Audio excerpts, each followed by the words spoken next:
Usap-usapan ngayon sa social media ang umano'y pagkakakita sa isang kapuso actress sa taping ng inaabangang seryeng Sigabo.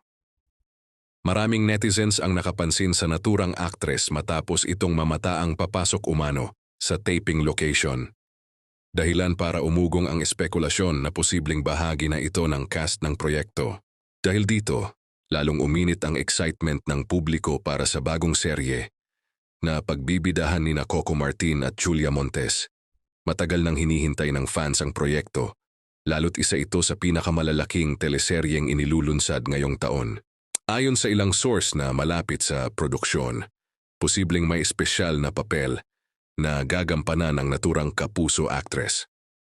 Bagamat wala pang kumpirmasyon kung guest appearance lamang ito o pangmatagalang karakter, marami ang naniniwalang mahalagang bahagi ito ng kwento.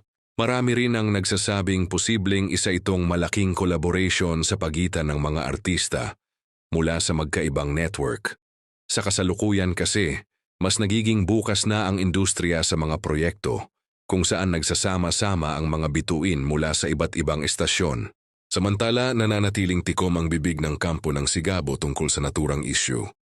Wala pang opisyal na pahayag mula sa production team kung sino ang aktres at kung ano ang magiging papel nito sa serye. Habang wala pang kumpirmasyon, patuloy ang paghihintay at panghuhula ng mga tagahanga.